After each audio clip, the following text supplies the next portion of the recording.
Can you see this? Yeah. So this is the effort. And when you look at the histogram of watts, I talk about this in the old training and racing with the power meter. They actually do this exact example where the watts fall off, where there's that big gap. That's kind of like, hey, he was riding really close here for a long time, and then the duration fell off. So that must be his threshold. So right in the middle would be 315. Gotcha. It's not really this one. It's more like but this is really more showing some of that anaerobic contribution. But there was no way to really tell from this chart, like, how do you know? And so that's the whole point of the algorithm, to more say, okay, aerobically, you're at 300 watts for this long. Now, if we had pushed this to 315, this number would probably be like 30 minutes. And then they came out with FRC, showing you the amount of work that you could do over threshold. So having all these metrics combined gives you a better picture. Whereas before, we were like looking at this, we were looking at average watts, and it was like, yeah, maybe he's 300, maybe he's 315. Let's make it 310. We're in the ballpark. And, it's just one of those things, we're splitting hairs. So we are. Do you think the VO2 max is relatively accurate? Because that's pretty good. From what people say, yeah. I mean, dude, that's what I'm telling you. Yeah, 60, you're getting into like the good Cat 3, low Cat 2s. I think they say like mid 60s is Cat 2 rider. But that's what I've been telling you, man. Like, you're a strong cyclist. Yeah, for sure. Well, it's now decided that I'm an all-rounder, not a time trialist. Or did you change that? I can't change that. Yeah. That's pretty gangster. Funny. Yeah, what I did before was more like time trial type efforts. But no, it's good to do this kind of effort once in a while to make sure you still can, because I don't really do that type of effort anymore. So yeah. Let's talk about crits coming up. Let's talk about crits, because I've never been in one, and I've certainly not been in a 3-4 crit. Yeah. Don't stop worrying about 3-4. You bring up 3-4 so much, like you don't belong there, and you do. I understand the well, I haven't done these before, so shouldn't I do a 4-5?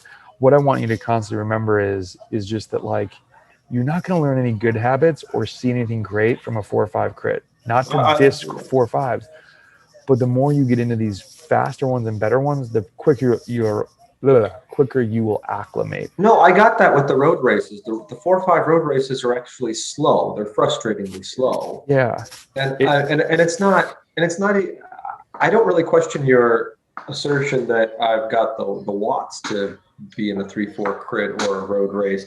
My concern is my lack of race experience with both. That's really it. But I hear you. Like, you're not really going to get to the race experience unless you kind of do a vertical climb on the experience part. It's like another athlete went to his first crit, and he was like, wow, that Cat 5 crit was like when you see 4-year-olds playing soccer together. It's just like a shit show of kids running all over the place. No one really knows what's going on. And I was like, that is an amazing analogy. So let's skip you to getting, like, let's not have you do it that way. Let's go into a 3-4 crit where you're going to see there might be a couple teams. There's definitely going to be some strong dudes. You can watch and see what's going on. The analogy at the same point, so when I got the first race, I got my Cat 1 that I went to do was Green Mountain Stage Race. It's a huge race in Vermont. It's Cat 1 only at the time. Ted King had come back from Europe. Dude, I went and got my ass kicked, but I wanted to go to see how these guys race, to get the flow, rather than going as a Cat 2 and just trying to win. You know what I mean? So, like, it's the same thing. I just want you to, dude, we're looking, maybe I've never verbalized this.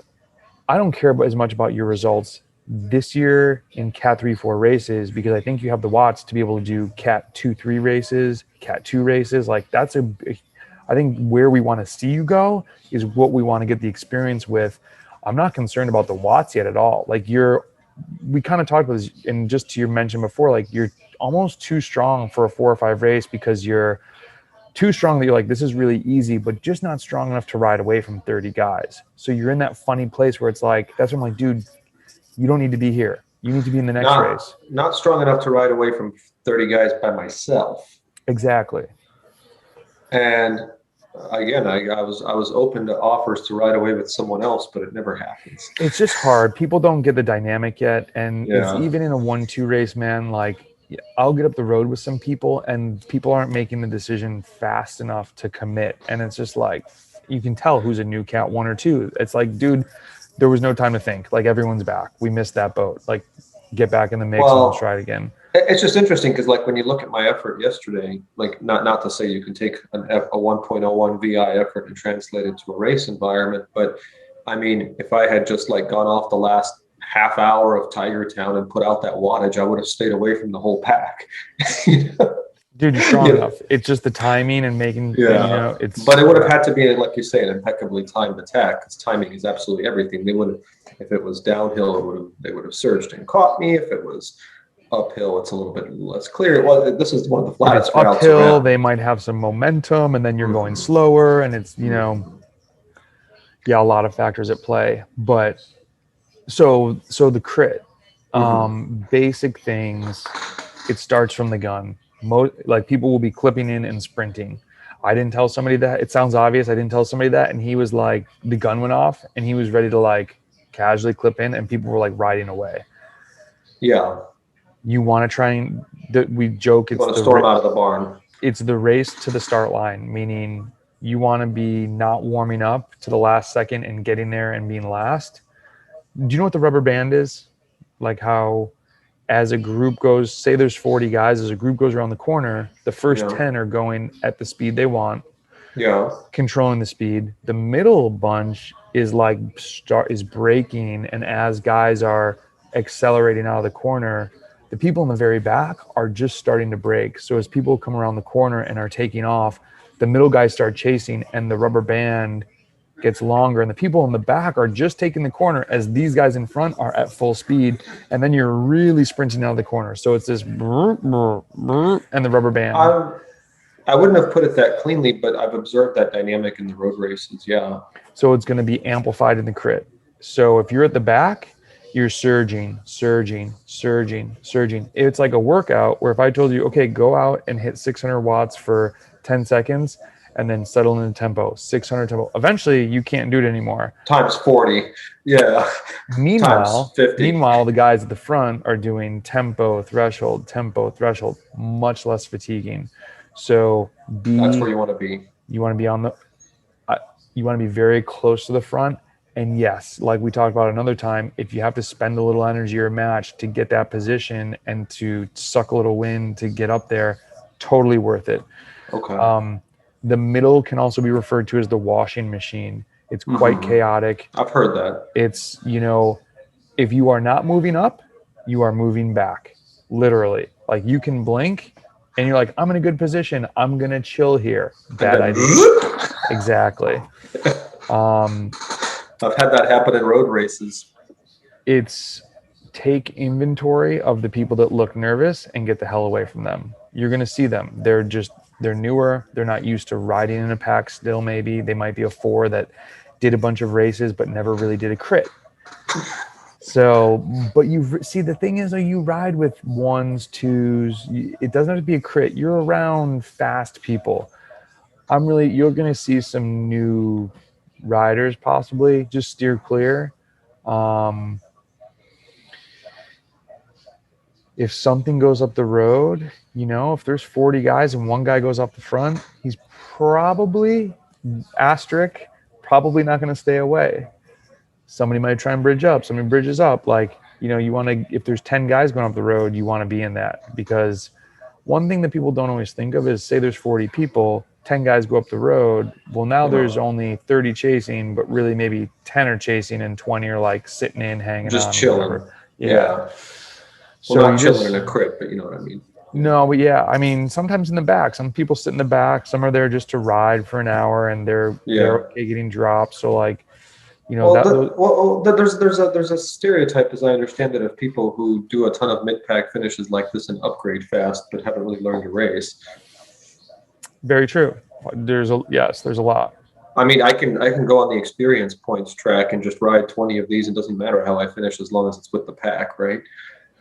Then I can get. You can do that. I mean, dude, you can become a 3. But they want people to upgrade. They're not going to stop people from upgrading. I mean, that's the reason why they redid everything, because it used to be really hard to upgrade. That's why 4s and 5s were like 90% of the population. Yeah. And I think it was like 2% was ones and twos. So it was hard to feel the race at times. Getting to Cat 3 is not going to be a problem. And so I would say, do I want to be there is another question. definitely. Hell yeah, you do. Dude, you want to be Cat 1. That's the goal, is get up there, race super hard races. Then we got to talk about watts, but yeah.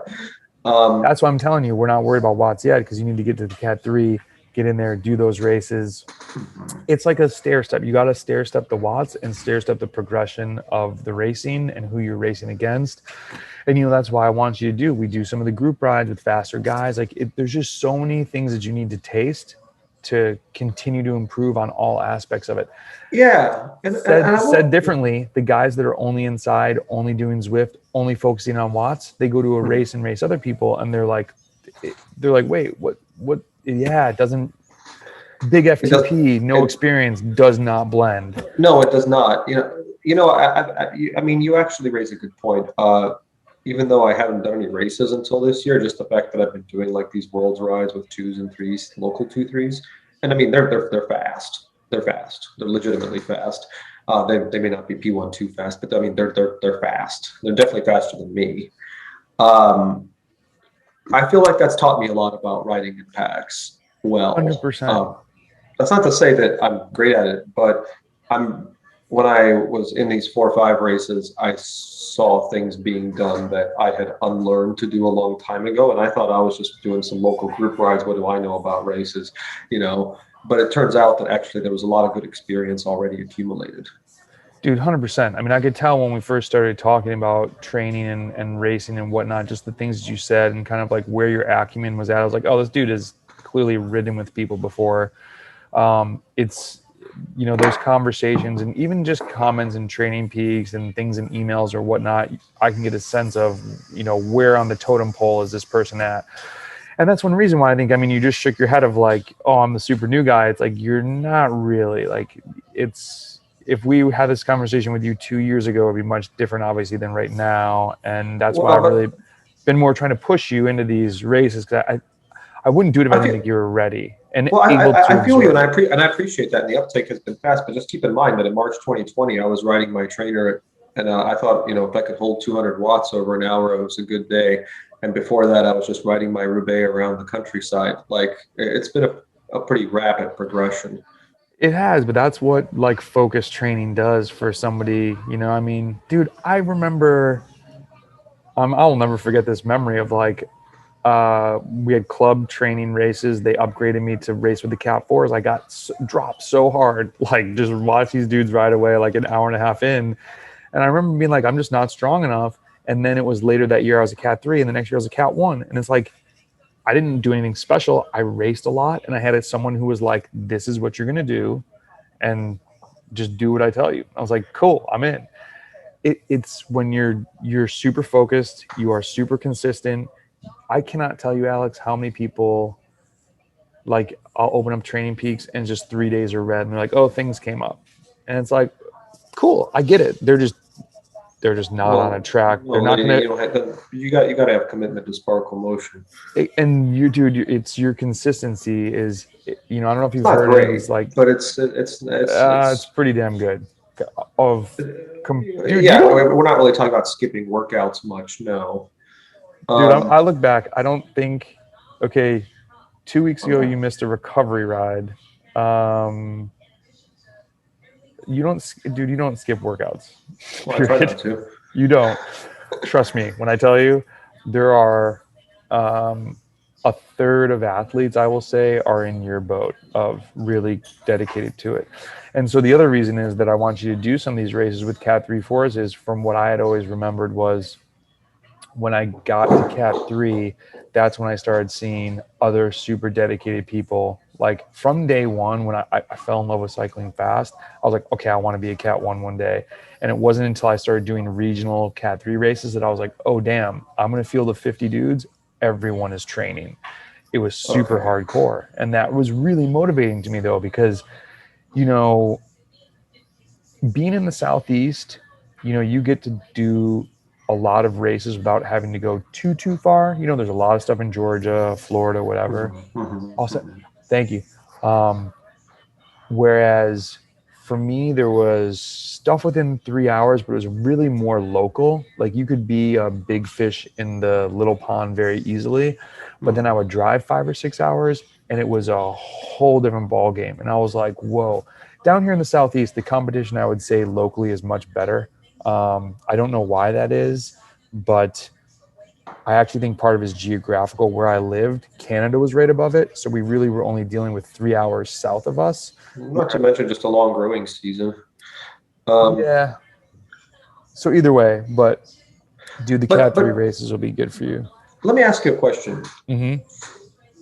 Because the energy budget has to be timed for 45 minutes rather than 2+ hours, I imagine that both the surgery aspect of a crit as well as the strategies that people employ to get away are probably quite a bit different, as well as the feasibility of getting away, as well as the feasibility of catching people. Can you kind of expound on that a little bit? Because I mean, I can easily picture the math in my head. Like, well, I can obviously go close to threshold for less than an hour, which and surge above it, here and there, in a way that I would not do in a road race. Because hang on for 1 second. My dog's at the animal hospital. Hang on 1 second. I'm very scared of squirrels. But the question that I was posing to you before the call was, so let me answer that. That's a good question. So, okay, so think of that as, and this is why this is a great question, because my answer was going to be, think of it like a break in a road race forming over and over and over again, but you're in a Cat 4 or 5 road race, so that's not really happening. What it's going to be like is you chasing the guy on the hill, you following him, 3 guys bridging up, counterattacking. That might happen a lot. That being said, it all depends on how many Cat 3s are in the race. Cat 4 5s are known for being a blob and kind of just like chasing each other, kind of riding around together. Yeah. 3 4 should be different. So there's going to be way more VO2 max efforts. There's going to be way more like 1 minute surges. There's going to be way more intense, heavy breathing. You're not going to be able to follow every move. So this is where playing your card, it's like, okay, what move am I committing to? I was going to say, if I see somebody go off the road, that my automatic impulse should not be to get after that, because I think the amount of energy I'm going to have to expend elsewhere in this short but very intense race is. I've got a certain amount. I'm probably going to be using more. Wait, say that part again. Wait, sorry. Let me put it differently. Yeah. I'm going to need more. I'm actually going to need more of my anaerobic work capacity in this race, even though it's shorter. Yeah. And it depends though. Like you get in a break early and people don't chase right away, and you and 3 or 4 guys get up the road. Now you're pace lining super fast. You're really just doing like over unders. You're pulling hard. The next guy's pulling. Hopefully you're all equally matched. And working together to get away and stay away. And then you could do a crit where it's not a ton. It's like anaerobic in the beginning, and then it's like an FTP ride, VO2 max. It's going to be hard. It's going to be, but I can handle hard for 45 minutes. It's when it's unnecessarily hard for 2.5 hours that it pisses me off. Is it 45 or is it 30? It's 45. Okay. It's like 35, 36 laps. It's when it gets unnecessarily hard for like 2.5 hours in 90-degree heat, and they're riding it like a crit half the time, and the other half of the time it's like low recovery for me. That makes me mad. Huge thing. This course has like a stair step on the backside. So a lot of people, you want to get up the race, because then you go into the downhill and it's a turn in the start finish and it gets strung out, dude. You need to be staying up towards the front. People will get dropped simply because they're not going to come around that corner fast enough. And you come through the start finish and you go down a slight hill and then it's back up the climb. And my cornering isn't great. All the more reason not to be in the back. If you're going to go slow, make sure you're slowing people up behind you. Well, one thing I learned inadvertently in a couple of road races where I was on the front, or literally on the front for whatever reason, was when I do have my choice of line. My preferred choice of line, if the space is like truly perpendicular, is to go close, have the apex of the turn be right by like where the curb is on the right if I'm making a right turn, because the line. So basically, go wide to wide. And outside, inside, outside.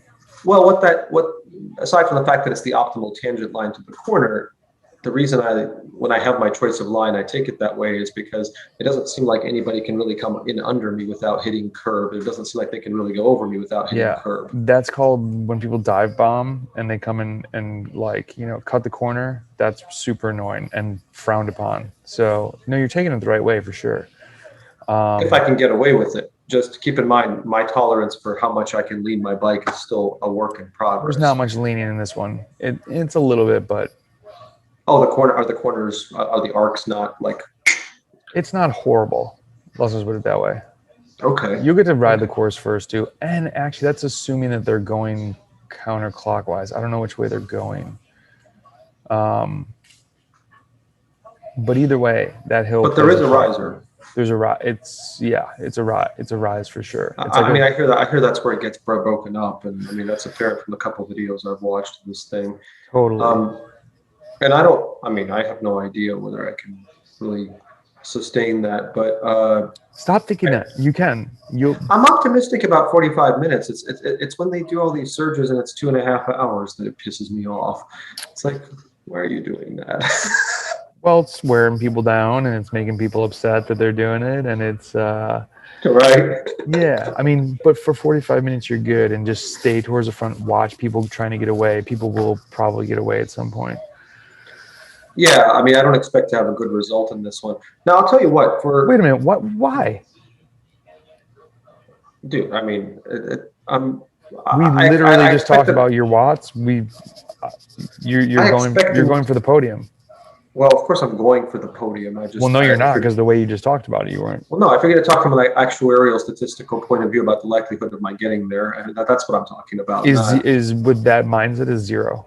Going in with thinking I'm not going for a result. All right. I'll have a winning mindset, but I mean, dude, if you don't think it matters, I promise you are dead wrong about that. No, I mean, I feel you. I don't think you're necessarily wrong. I think what you interpret as negativity or pessimism from my end is actually just a kind of blunt quantitative realism. Which is what I've been trying to explain to you, trying to quantify way too much. Yeah, I know. It's really a down for you quantify. Oh, well, I have these watts for this minute. That bike racing doesn't work that way. I know. Have won so many bike races, and I am not the strongest person. I cannot be more adamant about that.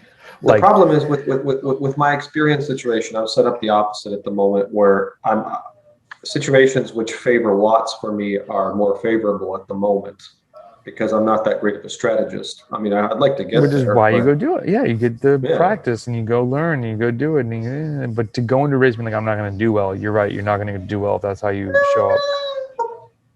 Go in opportunistic, be like, I'm going to look for a good move. I'm going to make a good move. And then it'll be a much better chance of having that podium actually happen. Dude, mindset is everything. And I have to give I was at a race, and it was actually, I think, the second year I was a Cat 1, huge race in upstate New York. And I was extremely nervous in the mindset of, I'm not going to do anything at this race. Like, there's all these amazing riders here. And this guy from my club was on the sideline, and he was like, yo, dude, you've been training all winter. Everybody puts their bib shorts on the same way. And it was like super cliche, like whatever, kind of cheesy. And I was like, you know what? Yeah, he's right. Like, screw it. I'm just going to go race. And just every worry and every I'm not good enough just went away. And there's a guy, Jesse Anthony, I don't know if you know the name, huge rider, went pro, and was pro teams could only have 3 riders at this race. And long story short, he was like up the road riding away from everybody. This team from Canada, I attacked with this guy, and we started picking people off that had kind of gone up the road as 1s and 2s, and ended up on the podium. Dude, I could not believe I did not have that mindset. And I thank that guy who said that to me, because it literally took away every I'm not good enough, I don't deserve this mindset. And that was a huge mental breakthrough of just having a winning attitude of I'm going to go race my race. Anything can happen. I mean, dude, I'm going this weekend to race Stephen Bassett, Nate Brown, on paper, 0% chance of winning. Am I going thinking I have a 0% chance? Hell no. I just got to figure out a better way to get to the finish line. I can't wait till the climb. You know, who can I get in a break with? Can we get enough time? There's a lot of variables, but if I quantify watts, and I mean, this is a race where it's going to end on a 7-mile climb, watts per kg matter. There's no way in hell I'm going to look at that because I have no chance against those guys. Don't think of it that way, right? So like same thing to you. Don't think of quantitatively everything. There's a lot of other factors that are come into play. Well, don't think I'm sitting there staring at my Garmin, watching my watts, and you crashed into somebody if you do. You're not. You're thinking of it all before. You've pre-calculated the loss. Tell me a little bit about what you think about the TT, because it's about 3.5 miles out, 3.5 miles in, and it's very climby. It is not a flat TT at all. Yeah. There's a climb to the finish too. Now, I mean, I got a little bit of opportunity to kind of noodle around the idea of pacing yesterday. Mm-hmm. And I think for the first time ever that I've like attempted a time trial effort, I actually I really hammered it on the rollers, but not so much that, you know, I was going to be toasted, but I really tried to adjust my wattage in direct proportion to the incline on I think it's spot on, dude. Yeah. I think that's spot on in that saying, like, you know, keeping the watts under 350 on those overs. And then when you're going fast, get as aero as possible. If you're spinning out, like, you know, get aero on the downhills. As dumb as it sounds, it's fastest average speed wins. You know, the watts don't matter. So think of going fast. So as you're going up a climb, if it's short enough, yeah, surge over it, but not so much that you obviously blow up or that you like hit the top and are so gassed that you can't keep pedaling. No, you know, I'm a big believer in pedaling consistently over the top of things, downhill, uphill. It doesn't matter. Like I will pedal downhill. So it's just like, you just got to be thinking, how can I keep this going quickly? How can I be fast? And it's a really, I mean, just the way you said it, like surging over these is good. Some people are like, what's my average power going to be? I'm like, don't look at it that way. Think of it more as like an over under a lactate clearance workout where you're surging over, you're coming back down, surging over a little bit to keep the speed going. Yeah. If you feel slow, ask yourself, can I go harder and not pay for it? That's going to make me go slower in 3 minutes up the road. You know what I mean? Like, I mean, the nice thing is it's 7.5 miles. So, I mean, you got to figure it's a little bit of, with the climbing, it's going to be a little over 20 minutes probably, but still, like, it's reasonable to say I can more or less go all out. Take care, man. Can I post any of this crit stuff online, or would you prefer me not to? It's like some good tips and conversation. You have good questions. No, of course, please, by all means. Sweet. Awesome. Yeah, if I ever say anything that's remotely worthy of insight or sharing, feel free to use my words, likeness, whatever. Having said that, best of luck to the Yorkie. Thanks, man. I appreciate it, Alex. Yeah. Right. I'm going to go home and hopefully she's still kicking around. All right. It'll be fine. Take care, man. I'll talk to you soon. Bye. See ya.